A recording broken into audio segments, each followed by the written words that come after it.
Everybody, we are at day 1795. Um, just a lot of news, a lot of changes in the United States. You see that? Um, I think the next couple days are going to be really historical. So 1795 days since Richard was forcibly taken from his barracks room and his life was ended. A U.S. Army soldier, distinguished honor graduate, and an aspiring CID agent. That's what he wanted to be. He wanted to be CID. Um, you know, all growing up, any kind of Sherlock Holmes, any kind of psych. He really liked psych. And Monk. I don't know if you know that, and any of these crime solving shows. That was Richard's interest. That's what he wanted to go into. So he was a whistleblower. Of course, he was a whistleblower, and we have confirmation that he was a whistleblower. And now we have, of course, the first step, because of all the evidence, was the designation that he was deceased. And that happened the 24th of April, 2024. And then with even more evidence upon evidence, evidence for the evidence, confirming the evidence, they, on January 24th, 4 days after President Trump, who even has more evidence, can tell us a lot. He can tell us a lot. When that breaks, it's going to be amazing. On January 24th, just 4 days after he took the oath of office, we received notice that Richard, of course, was killed in the line of duty on Fort Bliss. So that really confirms so much to us, right? Confirms so much. And why? Because he was a whistleblower for the criminal trafficking, and the criminal trafficking just gets more and more horrible, because they let it go on and on. And so this is why I said that Lieutenant General Sean Bernabe has absolutely committed treason. He's a traitor. And because we have been at war. We have been at war. Um, and, this was the argument when I said he's committed treason. Oh, well, we're not at war. We've been at war. We have absolutely been. All the deployments, what do you say about all the deployments? And when you're dropping bombs, and when you're being attacked and shooting, and all these years, just think, I think in the last, since Trump took office, he's ended, four? He's made peace, stopped 4 wars. That's what the claim is right now. So, so when all of this was happening in 2020, 2021, 2022, what do you call the whole COVID thing and all of that, if that's not war? This is all war. And, absolutely a traitor. Absolutely a traitor. These generals, absolutely a traitor. So, the evidence coming out from what's going on in Juarez is, so today is it's July 2nd right now, 10 minutes past 2025. That's my birthday. That's my happy birthday. Happy birthday to myself. Okay, I'm bringing it in. Yeah. Um, I've always been a very happy person on my birthday. Some people get sad as they get older, and this is a big one. This is a really big one. um, so I'm like, okay, let's Thank God for all these years and continue to work very, very hard for justice for El Pasoans, of course, for our son. And what does this mean in Juarez right now? What does this mean when they find um, and this is not the first one. This crematorium, uh, well, I want to call it the rotting body dumping site. The rotting body dumping site. That's what it is. When you have hundreds, they're saying about 400. And of course, there's been more. This has been going on. They've been profiting off of this. Um, when you are emboldened to give in the urns animal ashes instead of cremating the body, you're just cremating an animal and putting it in the urn. Um, yeah, when you're that emboldened that you've been doing it for a while and you have protection. And so that's the breaking news. The breaking news now is that they're connected to the political class. They're connected to those in power. And I would also say the Pan Party, that's the Pan Party in Mexico. I would say that they are connected to the Mormons, okay? That if you want to kind of know where they're at, they're more in line with like the Romneys and the Cheneys. I don't know if Cheney is Mormon, but those are uh, the Mormon sector there. Uh, I guess that's what um, rhinos. Maybe the Democrats. There's really no party, is there? I mean, you have Bill Hicks, uh, you know, supposedly being a rhino, but then you have Veronica Escobar. They're kind of like they're just trying to fool us by saying they belong to a party. I think that's what they're trying to do. Um, it's really a really dirty game because Bill Hicks was being supported by Purchase Funeral Home. That was his biggest donor, right? And he was their lawyer. He's their lawyer. He still is their lawyer.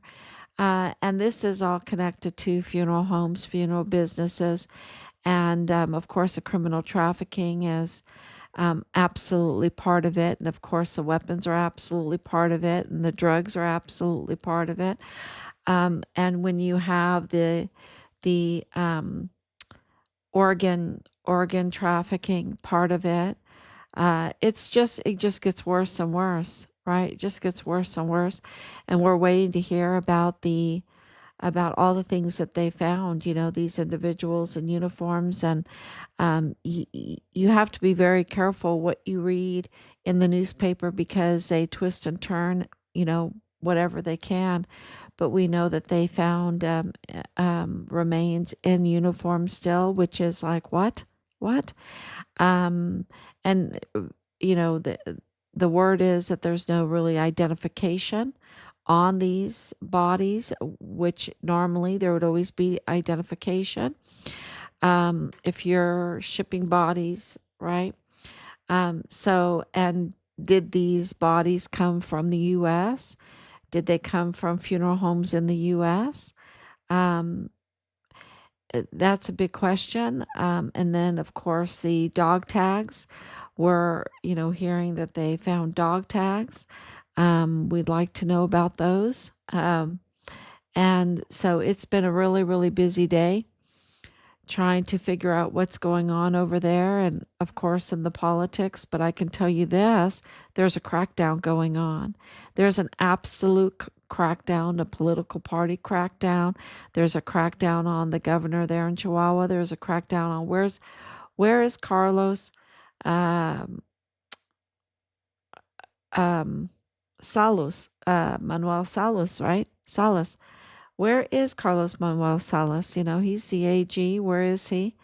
Um, so that it seems to be missing. He seems to be missing, and this is important because he was given the right to live in the United States. So it's like, I'm the Attorney General of Chihuahua, Mexico, but I live in El Paso, Texas. That's just crazy.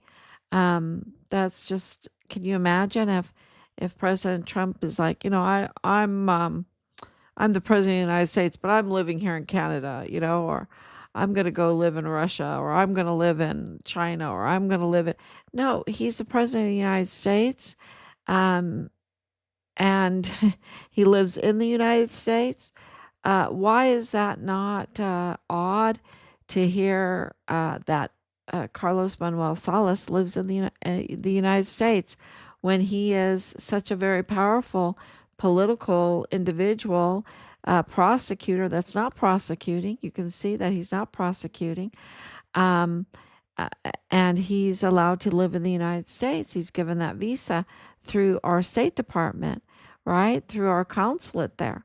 And the other is that this pan party, what lost my what I wanted to say, and it'll come to me because these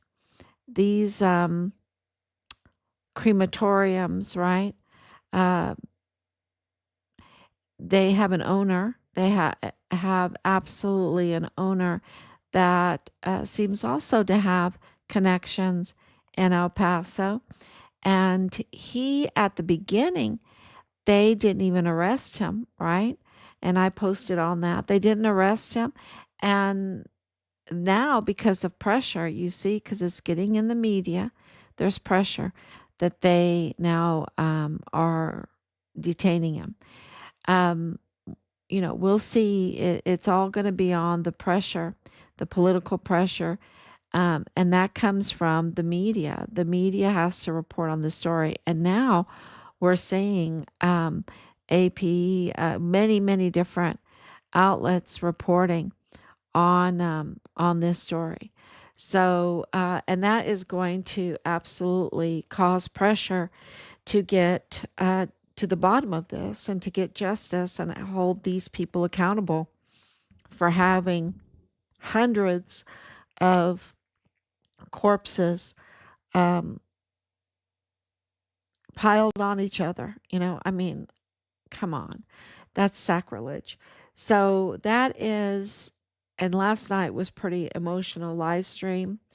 Now we're just trying to make sense out of the whole thing so that we can get answers for this. And what it's telling us is that there's a crackdown with the governor, with the medical examiners, with the funeral homes, with the schools that handle human remains, big schools like Texas Tech University, Health Science Center, which is very important in this case.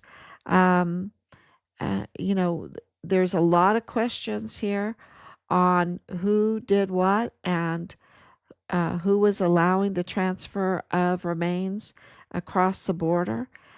So um, we have a real possibility to get some answers with Richard now. Um, and I think that's what's going on. That's what's going on. The ability to see kind of through all of the media is what we've been given over all these years, and also because of everything that we've been doing behind the scenes, and of course President Trump being really the original target. All right, Richard was a witness for him for what he was doing, saying, "Yep, you're right. You're right. They're criminal trafficking. That border is up to no good. The border is up to no good, and the border needs to be secured." And yeah, and they couldn't tolerate that because it really is $1 billion business. So their target was Trump because he was the powerful one that could close that border. And Richard was a witness for him, empowered him. So gave him, it's kind of like this mandate now. When you vote and you're giving the president a mandate. And Richard gave President Trump a mandate about the border and about the criminal trafficking. So he was a real risk. He was a real risk to them. And that's why they did what they did. So thank you so much, everyone. If